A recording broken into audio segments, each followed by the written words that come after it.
तो आज हम क्लास 9 की वर्कशीट नंबर 10 करेंगे और ये वर्कशीट दोनों मीडियम बच्चों के लिए होगी। पहले हिंदी मीडियम में करेंगे, उसके बाद इंग्लिश मीडियम स्टूडेंट्स के लिए करेंगे। तो आइए चलते हैं, करते हैं। आज का जो टॉपिक है वो है गति। इसमें एक छोटा सा एग्जाम्पल ले रखा है। आप भी जब भी कभी अपने फादर या ब्रदर के साथ मोटरसाइकिल या गाड़ी में जाते होंगे, तो ऐसे ही सुहानी भी अपने पिता के साथ गाँव से शहर की ओर मोटरसाइकिल से वापस आ रही थी। तो उसने क्या देखा कि मोटरसाइकिल ट्रैफिक में कभी धीमी है, कभी तेज़ है। अगर खाली सड़क है तो बहुत तेज़ चल रही है, अगर ट्रैफिक है तो धीमी चल रही है। तो उसने अपने पिताजी से पूछा कि हमें कैसे पता चलेगा कि कोई भी वाहन कितना तेज़ या कितना धीमा चल रहा है। यदि हम चला रहे हों तो क्या इसे हम एग्जैक्ट तरीके से जान सकते हैं? इसकी कैसे पता चलेगा हमें? तो उसके पिताजी ने उत्तर दिया कि हम वाहन के चाल का पता उसके हेडलाइट के ऊपर लगे एक चाल मापी होता है जिसको स्पीडोमीटर कहते हैं। जैसे कि इसका नाम है स्पीडो, मीन्स स्पीड को मेजर करने वाला मीटर, स्पीड को मापने वाला यंत्र स्पीडोमीटर कहलाता है। तो सुहानी ने एक वृत्ताकार इस शेप में, ये वाला स्पीडो एक वृत्ताकार वृत्त के आकार में एक यंत्र देखा जिसमें कुछ संख्याएं लिखी हुई थी और उस पर किलोमीटर पर आर लिखा हुआ था। ये देखिए सिंबल है। और किलोमीटर पर आर किसका एसआई मात्रक होता है? किलोमीटर मतलब दूरी, आर मतलब समय। तो दूरी बटा समय क्या होती है? चाल या गति। दूरी बटा समय, ये किसका फार्मूला है? चाल या गति का फार्मूला है। तो यहाँ पर गति मापी जा रही है। तो सुहानी ने उसको अच्छे से देखा और उस पर पाया कि किलोमीटर पर आर है, इसका मतलब है स्पीड को मापने वाला यंत्र है। तो उसे याद आया कि उसने कक्षा में भी पढ़ा था कि चाल को जब मापा जाता है तो किलोमीटर पर आवर में किया जाता है या मीटर पर सेकंड में किया जाता है, जो हमने पिछली वर्कशीट में भी देखा। अब इसमें गति के साथ गति के समय तय की गई दूरी कितनी है और इसे कभी भी 0 पर सेट किया जा सकता है। जैसे आपने यहाँ 144 है या 47 है, तो उसने कितनी दूरी तय की, इसको सेट करके 0 से भी स्टार्ट कर सकते हैं या इसको नोट कर सकते हैं आप, ये दूरी है, उसको समय कितना लगा। तो इस चीज़ को टाइम और दूरी अगर दोनों हमें पता चल जाते हैं तो हम उसका चाल माप सकते हैं, उसकी स्पीड माप सकते हैं। तो यहाँ पर चाल मापी क्या है? एक ऐसा यंत्र है जो वाहन की चाल को दर्शाता है। और पथ मापी क्या है? पथ मतलब रास्ता, दूरी। एक ऐसा यंत्र जो वाहन द्वारा तय की गई दूरी को दर्शाता है। तो ये बहुत ही इंटरेस्टिंग वर्कशीट है, इसको अच्छे से करिए। उसके बाद आता है क्वेश्चन हैं जो आपको कॉपी में करने हैं। फर्स्ट क्वेश्चन है, एक वाहन में किसी भी समय पर उसके द्वारा तय की गई दूरी और उसकी चाल को प्रदर्शित करने वाले यंत्रों के नाम बताइए। अगर चाल को प्रदर्शित करना है तो चाल मापी है, दूरी को प्रदर्शित करना है तो पथ मापी है, जिसको हम ओडोमीटर भी बोलते हैं। पथ मापी को ओडोमीटर।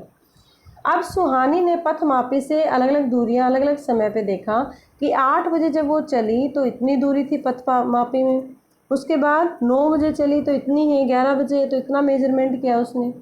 तो 9 और 11 बजे उसकी चाल बताइए, उसकी कितनी चाल थी।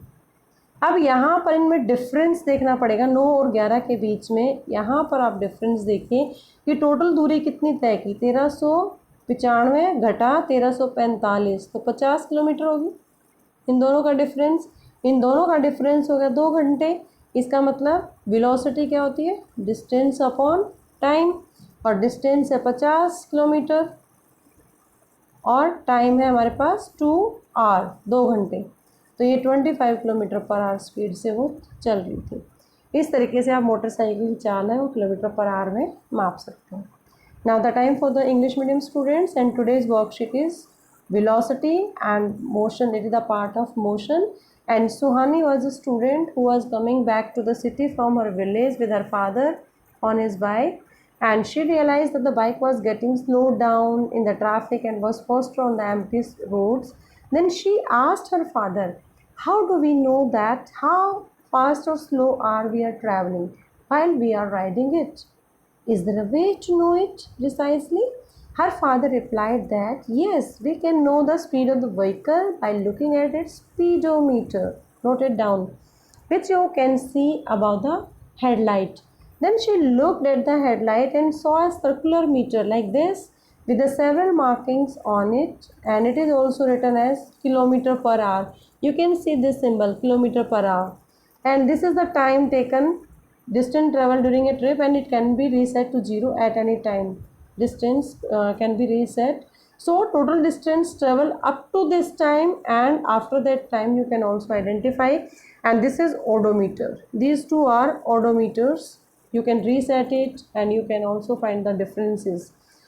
And when we say another meter which was recording the distance traveled by the bike, that is called odometer, and this is called speedometer, which is kilometer per hour. So there are the two devices. One device is used, that is a speedometer, which is an instrument that records the speed of vehicle, and odometer is an instrument that records the distance traveled by the vehicle.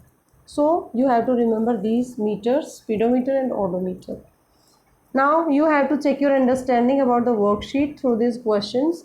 First question is, name the instrument used in the vehicle that show the distance traveled by the vehicle. Then that is odometer. And speed at the particular time, that is speedometer. So you have to write these answers. Now the next question number 2 is, Suhani noted down the following distances and time by the odometer, distances taken by the odometer and at the different interval of the time, and considering that the bike starts at the 8 a.m. and find the speed of the bike at 9 and 11 a.m. You can easily find out the speed also. You can find the difference between the speeds. If you 9 and 11 speed, you have to find out separately. You can also find out, but if you find out between 9 and 11, then find the difference between these, that is the 50 kilometer, and how much kilometer is there, time taken is 2 hours. So velocity is equal to distance upon time, that is 50 by 2, and it means 25 kilometer per hour. You can also find the speed of the bike at particular time like 8 a.m. So if you see the difference between these two, that it is 25 and the time difference is 1 hour. Similarly, at the 11 a.m. you can find out the difference is 50 and its time is 2 hours.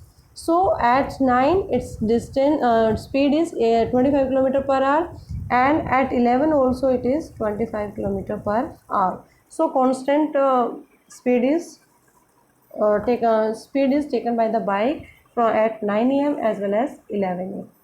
I hope you understand the concept of speed, speedometer, odometer. Thank you so much. Keep watching Super Vigyan.